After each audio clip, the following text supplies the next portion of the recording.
Assalamualaikum warahmatullahi wabarakatuh. Perkenalkan, nama saya Fitri Sasongko Ciputra dari Fakultas Teknik Mesin Universitas Chandra Badra. Kali ini saya akan mempresentasikan yaitu pembangkit listrik tenaga termal surya sebagai tugas dari energi baru terbarukan. Ya.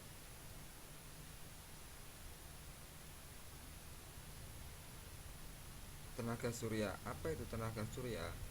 Matahari merupakan sumber utama kebanyakan tenaga yang kini terdapat di bumi. Kecenderungan dunia dalam memilih dan memanfaatkan sumber energi untuk pembangkit tenaga listrik adalah pada tenaga surya yang bersifat terbarukan. Karena itu, Badan Pengajian dan Penerapan Teknologi akan terus mengkaji potensi pengembangan pembangkit listrik tenaga surya di tanah air. Pembangkit listrik tenaga surya mengedepankan prinsip memperoleh energi surya secara gratis dan ramah lingkungan. Tetapi nilai produksi modul surya yang telah tersusun dari silikon kristal sekarang masih terlampau mahal. Modul surya atau solar cell merupakan komponen utama pembangkit listrik tenaga surya. Untuk mengubah energi surya menjadi energi listrik, pemerintah pun mengaku optimistis lambat laun seperti produk teknologi lainnya, dan terus dikembangkan teknologi sel surya. Modul pembangkit energi surya akan bernilai semakin murah dan terjangkau. Sejarah dari pembangkit listrik tenaga surya atau PLTS. Sejarah PLTS tidak terlepas dari penemuan teknologi sel surya berbasis silikon pada tahun 1941. Ketika itu, Russell All dari Bell Laboratory mengamati silikon polikristalin akan membentuk built-in junction karena adanya efek segregasi pengotor yang terdapat pada leburan silikon.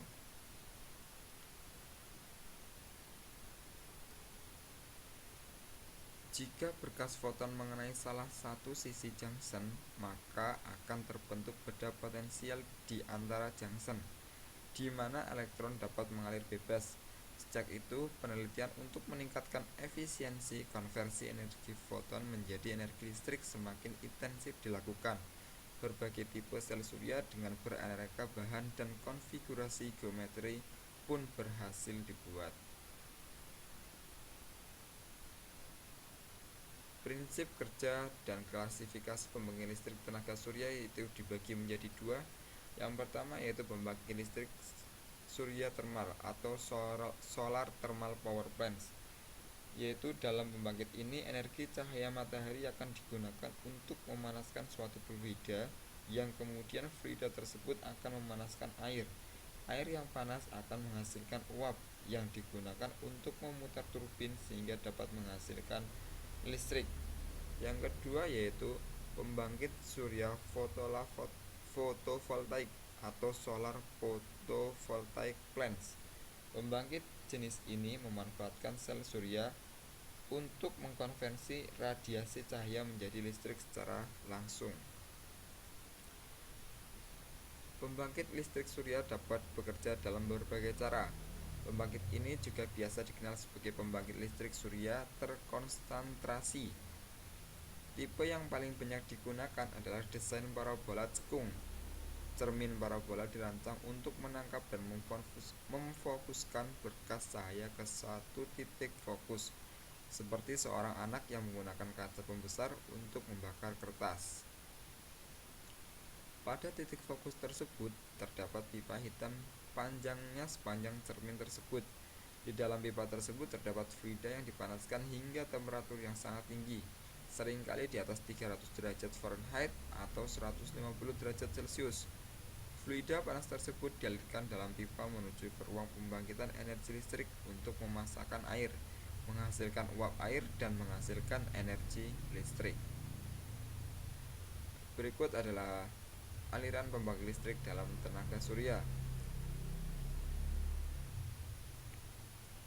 Ada solar collectors, terus disalurkan dalam solar superheated, itu nanti ada water moon, terus ada water flurry. Selanjutnya akan masuk ke dalam turbin hingga turbin nanti menggerakkan generator sehingga terjadi adanya arus listrik. Dan tidak lupa juga ada cooling waternya, yaitu sebagai pendinginnya. Versi lain dari pembangkit listrik surya termal adalah penggunaan tower listrik atau power tower. Tower listrik ini membuat pembangkit listrik surya termal menuju ke arah baru. Cermin disituasikan untuk memfokuskan radiasi cahaya ke suatu titik fokus, yaitu sebelah menara tinggi, yang mana menara ini menerima cahaya untuk mendidihkan air yang menghasilkan uap air. Cermin-cermin yang digunakan biasanya dikoneksikan ke sebuah sistem penjajakan atau tracking system cahaya, di mana suatu sistem tersebut mengatur cermin agar selalu menghadap matahari. Tower listrik ini memiliki beberapa keuntungan seperti waktu pembangunan yang relatif cepat.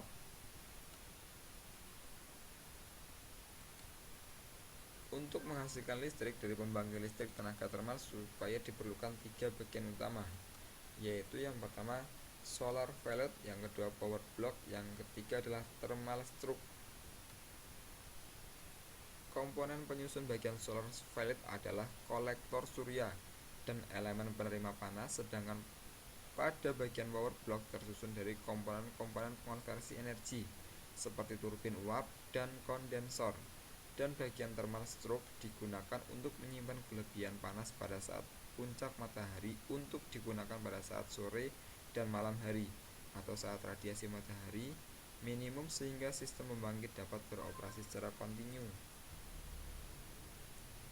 Pada aplikasinya, tenaga listrik yang dihasilkan dari PLTTS tergantung pada keadaan radiasi surya, efisiensi receiver yang berisikan kolektor dan absorber yang sering juga disebut sebagai solar velvet, efisiensi power block, serta kerugian tekanan yang terjadi pada sistem perpipaannya.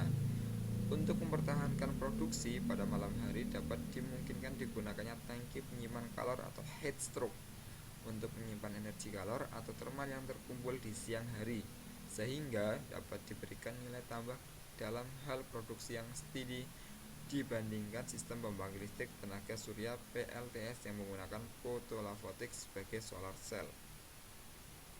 Bagian pokok dari PLTTS adalah dalam hal cara konversi energi radiasi solar menjadi energi termal atau concentrating solar power.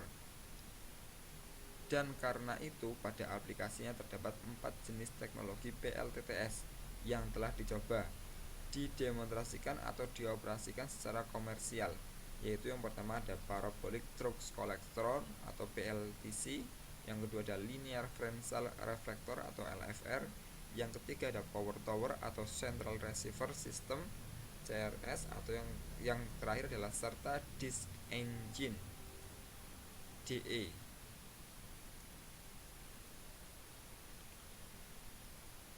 Jenis teknologi PLTTS yang pernah dicoba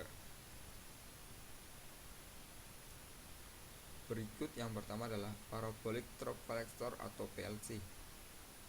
Teknologi PLC PTC boleh dikata merupakan teknologi PLTTS yang relatif sudah paling berpengalaman atau mature.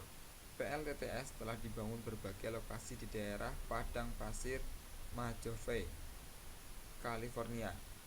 Availability dari plants dapat lebih dari 98% dengan efisiensi total sekitar 21%. Plan awal masih menggunakan backup burner untuk boiler guna operasi tanpa sumber surya atau off-sun production. Namun dengan majunya teknologi di bidang thermal energy stroke, backup tersebut tidak dibangun lagi. Sistem stroke tersebut hingga kini mampu beroperasi sekitar 7 jam setelah matahari terbenam. Yang kedua adalah Linear Differential Reflector atau LFR dengan komponen ada secondary reflector, absorber tube, dan primary reflector serta cahaya matahari. Perbedaan pokok antara LFR dan PTC terletak pada konstruksi kolektornya. Kolektor LFR terdiri dari lajur-lajur cermin yang datar yang merefleksikan radiasi surya ke suatu garis linear sebagai receiver. Secara konstruksi, LFR lebih ringan karena tidak menerima beban angin. Keunggulan yang menonjol adalah pada konstruksi cerminnya yang datar atau sedikit lengkung sehingga mudah dan murah dibanding bentuk parabolik pada PLTTS jenis PTC lain itu. Selanjutnya ada central receiver system. Di sini seperti tower, yaitu yang nanti dipanaskan di atas tower. Yang terakhir adalah disk engine atau DE. Prinsip kerjanya adalah prinsip kerja konversi energi surya menjadi energi listrik melalui perubahan energi kalor, yaitu radiasi surya. Dia masuk dalam absorber, kemudian heat exchanger dipanaskan, lalu dia masuk ke turbin. Nah, setelah turbin dia akan meneruskan ke generator dan ada pendinginnya sebagai kondensornya.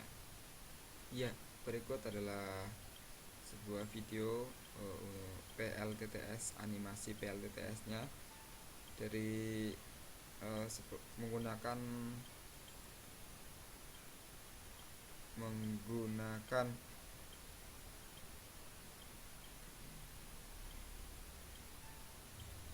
sebuah tower. Nah, ini dimana nanti air dipanaskan hingga suhu 600 derajat di atas tower hingga diturunkan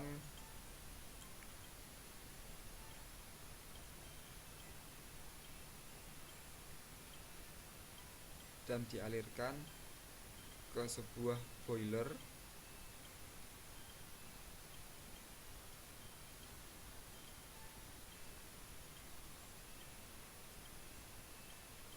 dan akan dikonversikan nanti ke sebuah turbin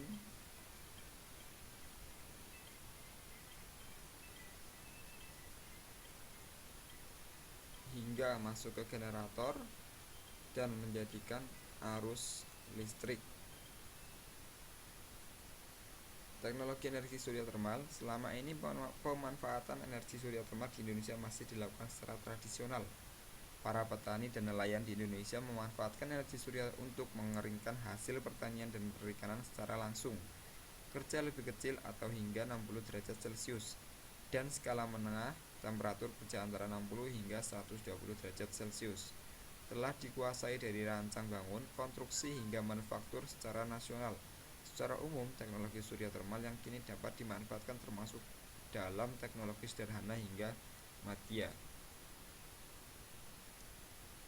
Beberapa peralatan yang telah menggunakan energi surya termal. Yang pertama ada pengeringan pasca panen, pemanas air domestik, pemasak atau oven, pompa air dengan siklus Rankine dan fluida kerja isoplanet, penyulingan air, solar distillation still, pendingin radiatif, absorpsi, evaporasi, termoelektrik, kompresif, tipe jet. Sterilisator surya, pembangkit listrik dengan menggunakan konsentrator dan fluida kerja dengan titik. Ya, berikut peluang pemanfaatan energi surya termal. Yang pertama, industri, khususnya agroindustri dan industri pedesaan, yaitu untuk penanganan pasca panen hasil-hasil pertanian seperti pengeringan, komoditi pangan, perkebunan, perikanan atau peternakan, serta kayu olahan, dan juga pendinginan yaitu ikan, buah, dan sayuran. Yang kedua, bangunan komersial atau perkantoran, yaitu untuk mengondisikan ruangan, solar passive building, AC, dan pemanas air.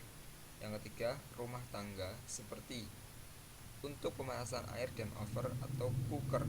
Yang keempat, puskesmas terpencil di pedesaan, yaitu untuk sterilisator, refrigerator, vaksin, dan pemanas air. Pengembangan energi termal surya di Indonesia. Yang pertama, mengarahkan pemanfaatan energi termal surya untuk kegiatan produktif, khususnya untuk agroindustri. Yang kedua, mendorong keterlibatan swasta dalam pengembangan teknologi termal surya. Yang ketiga, mendorong terciptanya sistem dan pola pendanaan yang efektif. Oke, terima kasih. Inilah ada presentasi dari saya. Jika banyak tutur kata yang salah, mohon maaf sebesar-besarnya. Terima kasih. Assalamualaikum warahmatullahi wabarakatuh.